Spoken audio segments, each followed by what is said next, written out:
جنگ کے بعد بھارت کو سفارتی محاذ پر بھی بڑی شکست، شہباز شریف کی مودی کے خلاف 2-0 سے لیڈ، وزیر اعظم کا ٹیم کے ہمراہ ترکی کے بعد ایران میں پڑاؤ، وزیر اعظم اور ایرانی صدر میں وفود کی سطح پر ملاقات، دونوں ممالک کا مختلف شعبوں میں تعاون پر اتفاق۔ اعلامیے کے مطابق وزیر اعظم نے بھارتی توسیع پسندانہ مقاصد کے بارے میں آگاہ کیا، زور دیا کہ پاکستان جنگ بندی کو برقرار رکھنے کے لیے پرعزم ہے۔ صدر پزشکیان کی علاقائی امن کے لیے اقدامات کی یقین دہانی، Iran Pakistan gas pipeline منصوبے کے جلد از جلد حل کا عزم، وزیر اعظم کی ایرانی صدر کو جلد پاکستان کا دورہ کرنے کی بھی دعوت، وزیر اعظم کی ایرانی سپریم لیڈر سید علی خامنہئی سے بھی ملاقات، بھارت کے ساتھ حالیہ تنازعات کے بارے میں بتایا، ہندوستانی جارحیت کے خلاف پاکستان کی حمایت پر شکریہ ادا کیا، وزیر اعظم کے صدارتی محل پہنچنے پر ایرانی صدر نے استقبال کیا، اسحاق ڈار، فیلڈ مارشل سید عاصم منیر بھی وفد میں شامل، وزیر اعظم کو گارڈ آف آنر پیش، دونوں ممالک کے قومی ترانے بجائے گئے، تہران پہنچنے پر ایرانی وزیر داخلہ اور اعلیٰ سفارتی حکام نے استقبال کیا، ایرانی فوج کے چاق و چوبند دستے کی سلامی۔ بھارت سے پانی، دہشت گردی اور تجارت پر بات کے لیے تیار ہیں، وزیر اعظم شہباز شریف کی پیشکش، تہران میں ایرانی صدر کے ہمراہ پریس کانفرنس کے دوران کہا، پاکستان خطے میں امن و سلامتی کا خواہاں ہے، مسئلہ کشمیر سمیت تمام تنازعات حل کرنا چاہتے ہیں، بہادر افواج نے دلیرانہ کارروائی کی، عوام کی طاقت سے کامیابی حاصل کی، جارحیت ہوگی تو ہم اس کا بھرپور جواب دیں گے۔ مزید کہا کہ غزہ کی صورتحال انتہائی تشویشناک ہے، 50,000 سے زیادہ لوگوں کو شہید کیا گیا، وقت کا تقاضا ہے غزہ میں فوری اور دیر پا جنگ بندی کو یقینی بنایا جائے۔ ایرانی صدر مسعود پزشکیان نے کہا کہ پاکستان اور بھارت کے درمیان جنگ بندی کا خیر مقدم کرتے ہیں، خطے کی ترقی اور خوشحالی امن سے ہی ممکن ہے۔ OIC کے پلیٹ فارم پر دونوں ممالک کا موقف یکساں ہے، فلسطینیوں کی نسل کشی پر عالمی برادری کی خاموشی سوالیہ نشان ہے۔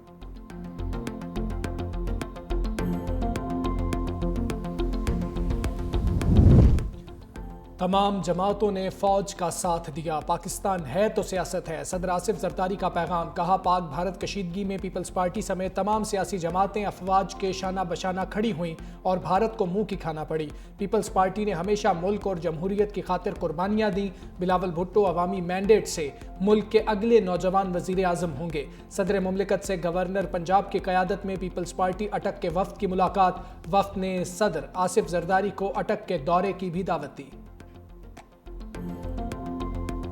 شرجیل میمہ نے مورو احتجاج کی سازش کا پردہ چاک کر دیا، کراچی میں پریس کانفرنس کے دوران کہا کہ 20 مئی کو GS متحدہ محاذ نے مورو بائی پاس پر احتجاج کی کال دی، سربراہ شفیع برفت ملک سے باہر بیٹھا ہے اور یہ گروپ ٹرین دھماکوں اور غیر ملکیوں پر حملوں میں بھی ملوث رہا ہے۔ احتجاج میں مظاہرین کے ساتھ ڈنڈا بردار اور شرپسند افراد بھی شامل تھے، مظاہرے میں شریک غیر مقامی افراد کے پاس جدید اسلحہ بھی موجود تھا، پولیس نے کسی قسم کا لاٹھی چارج نہیں کیا تھا، کوشش تھی احتجاج پرامن طور پر ختم ہو جائے لیکن شرپسند افراد نے پولیس پر فائرنگ کر دی، ڈیوٹی پر موجود اہلکاروں کو مارا پیٹا گیا جس سے کئی زخمی بھی ہوئے، شرپسند افراد کے پاس دھماکہ خیز مواد موجود تھا، وزیر داخلہ سندھ ضیاء الحسن لنجار کے گھر کو بھی آگ لگائی، کیمیکل ایسا تھا چند منٹوں میں دیواروں پر بھی آگ لگ گئی۔ احتجاج میں جاں بحق ہونے والے 2 افراد کو مظاہرین کی گولیاں لگی تھی، 8 افراد زخمی بھی ہوئے، زخمی افراد کو اسپتال لے جایا گیا تو وہاں بھی توڑ پھوڑ کی گئی، لاشوں پر جھوٹا بیانیہ بنایا کہ پولیس میتیں اہل خانہ کے حوالے نہیں کر رہی۔ شرجیل میمہ نے مظاہرین کی تشدد اور جلاؤ گھراؤ کی ویڈیوز بھی چلا کر دکھائے۔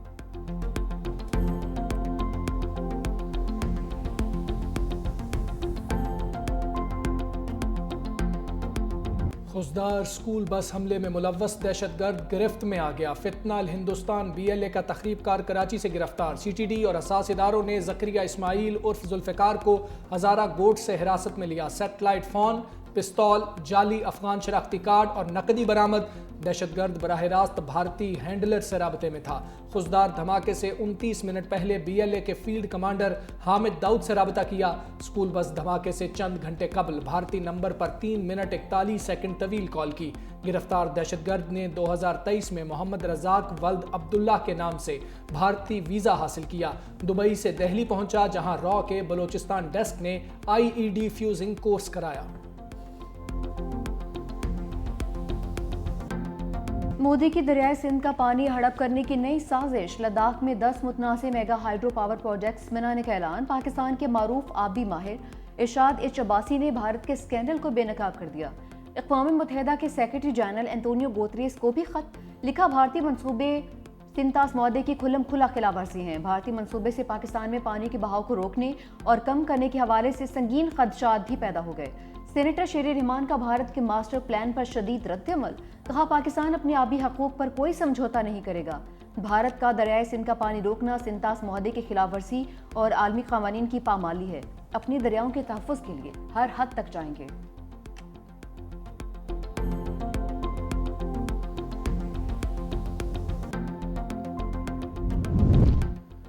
بانی پی ٹی آئی کا دوبارہ پولی گرافک اور فوٹوگرامیٹک ٹیسٹ کرانے کا حکم۔ انسدادی دہشت گردی عدالت لاہور نے دلائل سننے کے بعد محفوظ فیصلہ سنا دیا۔ عدالت کا 9 جون کو رپورٹ پیش کرنے کا حکم۔ علیمہ خان کو بانی تحریک انصاف سے ملاقات کی اجازت نہ ملی۔ میڈیا سے گفتگو میں بتایا، بانی نے کہا جو عام قیدی کو حقوق حاصل ہیں مجھے وہ بھی نہیں دیے جا رہے۔ بچوں سے 8 ماہ میں 1 مرتبہ بات کرائی گئی۔ یہ کون سا قانون ہے جو عدالتی احکامات کے باوجود بہنوں سے ملاقات نہ کرائی جائے؟ جیل انتظامیہ کتابیں روک لیتی ہے، یہ ٹارچر کے زمرے میں آتا ہے۔ میں سب پر نظر رکھ رہا ہوں، اگر کوئی اس نظریے کے ساتھ نہیں تو آئندہ اس کی پارٹی میں جگہ نہیں۔ بیرسٹر گوہر بانی پی ٹی آئی کی عید سے پہلے رہائی کے لیے پر امید، کہا ہم بانی پی ٹی آئی کی رہائی کے لیے ہر ممکن کوشش کر رہے ہیں، دھرنے اور احتجاج بھی کیے، ہم اسمبلی میں بھی بات کر رہے ہیں۔ رہائی کے لیے ورکرز کے سوالات اٹھانا ٹھیک ہے، ورکرز کے جذبات کی قدر کرتے ہیں۔ شبلی فراز نے کہا کہ بانی کے رہا ہوتے ہی پیپلز پارٹی اور نون لیگ کی حکومت ختم ہو جائے گی۔ سائل عدالت میں انصاف لینے آتے ہیں، ہم آئین اور قانون پر یقین رکھتے ہیں۔ موجودہ حالات سب دیکھ رہے ہیں، پاکستان میں کون سرمایہ کاری کرے گا؟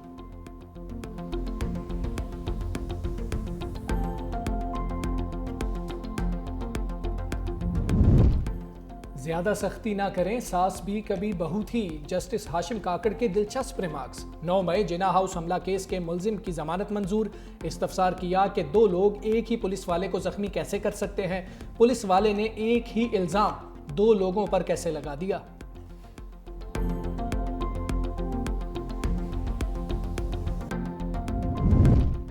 سنی اتحاد کونسل مخصوص سیٹوں کی حقدار نہیں، جسٹس جمال خان مندوخیل کے ریمارکس۔ سپریم کورٹ کے آئینی بینچ میں مخصوص سیٹوں کے کیس کی سماعت۔ جسٹس مسرت ہلالی نے استفسار کیا کہ کیا سنی اتحاد کونسل نے الیکشن میں حصہ لیا؟ کیا سنی اتحاد کونسل پارلیمنٹ کا حصہ تھی؟ آزاد ارکان اس جماعت کو جوائن کرتے ہیں جو پارلیمنٹ میں موجود ہو۔ وکیل مخدوم علی خان نے دلائل دیے کہ سنی اتحاد کونسل نے عام الیکشن لڑا ہی نہیں ہے۔ جسٹس مسرت ہلالی نے کہا آزاد ارکان نے جیتی ہوئی پارٹی میں شامل ہونا تھا۔ جسٹس محمد علی مزہ نے کہا کہ عدالت نے الیکشن کمیشن کی نوٹیفیکیشن کو کالعدم قرار دیا تھا۔ مزید سماعت آج ہوگی۔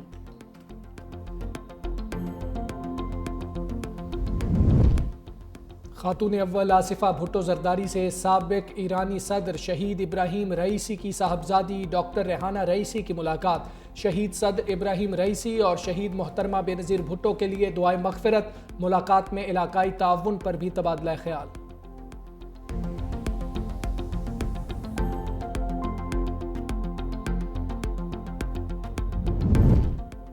وزیر اعلیٰ سندھ سید مراد علی شاہ سے وفاقی وزیر عبدالعلیم خان کی وفد کے ہمراہ ملاقات۔ M6 حیدرآباد سکھر موٹر وے، نیشنل ہائی وے، لیاری ایکسپریس وے اور M10 نیو کراچی حیدرآباد منصوبے پر تفصیلی مشاورت۔ وزیر اعلیٰ مراد علی شاہ نے کہا کہ کراچی پورٹ کو موٹر وے سے منسلک کرنے کے لیے M6 کی فوری تکمیل ضروری ہے۔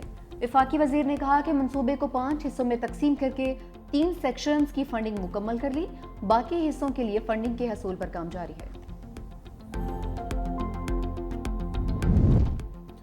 حافظ نعیم کا 28 مئی یوم تکبیر کو یوم ڈاکٹر قدیر کے طور پر منانے کا اعلان۔ کہا محسن پاکستان کو یاد رکھیں گے، وہ قوم کے ماتھے کا جھومر ہیں۔ قوم نے بھارت سے جنگ کے دوران اتحاد دکھایا، ہم پروقار بن کر ابھرے، ہمارے ملک کو بے شمار چیلنجز کا سامنا ہے۔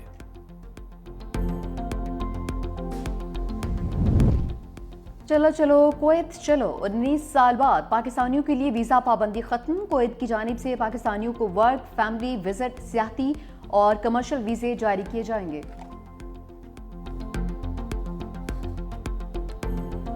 ملک بھر میں آندھی اور بارشوں کا ایک اور الرٹ۔ 27 سے 31 مئی تک بیشتر اضلاع میں آندھی، گرد آلود ہوائیں اور بارش کی پیشگوئی۔ اسلام آباد میں وقفے وقفے سے تیز ہواؤں اور بارش کا امکان۔ راولپنڈی، گجرات، جہلم، گجرانوالہ میں تیز ہواؤں کے ساتھ بارش متوقع۔ لاہور، سیالکوٹ، فیصل آباد، سرگودا اور میاں والی میں بادل برسیں گے۔ پشاور، مردان، نوشہرہ میں گرج چمک کے ساتھ بارش ہوگی۔ کوئٹہ، یوب، بارکھان، خوزدار میں آندھی کے ساتھ بارش ہوگی۔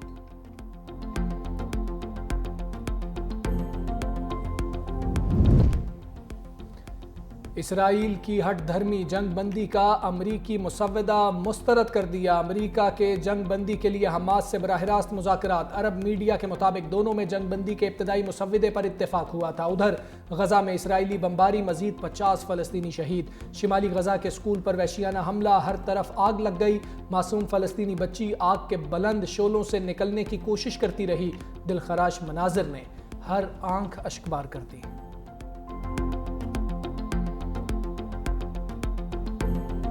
غزہ میں اسرائیلی بربریت کے خلاف عالمی برادری کی صف بندی۔ اسپین میں اجلاس کے دوران عرب اور یورپی رہنماؤں کے اسرائیلی اقدامات کی مذمت۔ اسپین نے اسرائیل پر پابندیاں لگانے کا مطالبہ کر دیا۔ فلسطینی وزیر اعظم محمد مصطفیٰ نے کہا کہ ہم امن کی جانب تیز ترین پیش قدمی چاہتے ہیں۔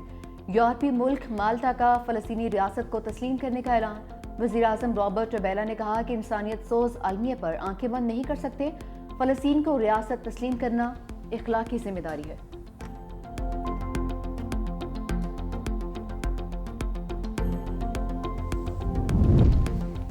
یوکرین پر روسی حملہ، امریکی صدر ٹرمپ سیخ پا۔ ڈونلڈ ٹرمپ نے پیوٹن کو پاگل قرار دے دیا۔ بولے میرا پیوٹن کے ساتھ ایک اچھا تعلق رہا ہے، لیکن نہ جانے اسے کیا ہو گیا ہے، وہ پاگل ہو چکا ہے، وہ مسلسل لوگوں کو قتل کر رہا ہے۔ میں پہلے ہی کہہ چکا ہوں کہ روس صرف ایک ٹکڑے پر نہیں پورے یوکرین پر قبضہ چاہتا ہے۔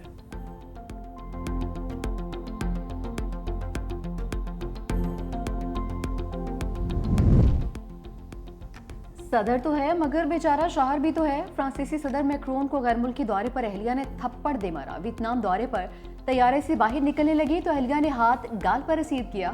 طیارے سے نکلتے ہوئے اہلیہ نے میکرون کو ان کا ہاتھ بھی نہیں تھاما۔ فرانسیسی صدر میکرون کی وضاحتیں، کہا اہلیہ کے ساتھ ہلکے پھلکے انداز میں مذاق کر رہا تھا، ہم جھگڑ نہیں رہے تھے۔ میڈیا نے واقعے کو آفت بنا کر پیش کیا۔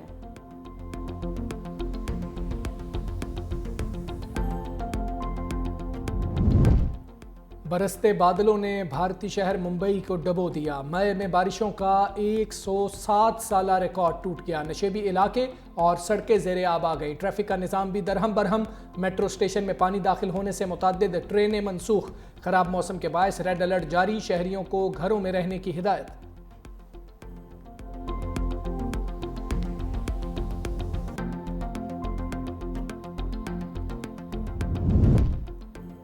لندن میں پاکستانی اداکارہ ماہرہ خان کے ساتھ ہراسانی۔ اداکار ہمایوں سعید کے ساتھ فلم لو کرو کی پروموشن میں شرکت۔ ہجوم کا فائدہ اٹھا کر سیکیورٹی گارڈ نے ماہرہ خان کو ہراساں کیا۔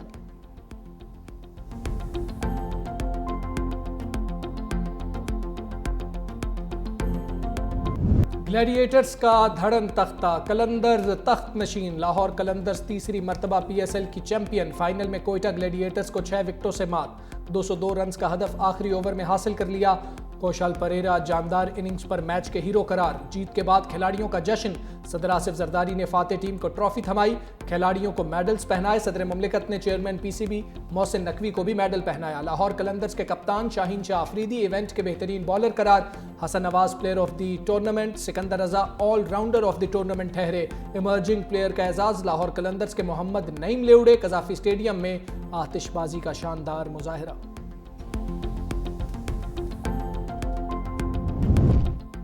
پی ایس ایل 10 کی ٹیم آف دی ٹورنامنٹ کا اعلان۔ شاہین آفریدی ٹیم کے کپتان مقرر۔ سکندر رضا فخر زمان بھی ٹیم میں جگہ بنانے میں کامیاب۔ کوئٹہ گلیڈیٹرز کے حسن نواز، ابرار احمد اور فہیم اشرف بھی شامل۔ کراچی کنگز کے ڈیوڈ وارنر، جیمز ونس اور حسن علی بھی ٹیم کا حصہ۔ اسلام آباد یونائیٹڈ کے صاحبزادہ فرحان اور پشاور زلمی کے فاسٹ بولر علی رضا بھی ٹیم کا حصہ۔ کراچی کنگز کے خوش دل شاہ 12ویں کھلاڑی کے طور پر ٹیم میں شامل۔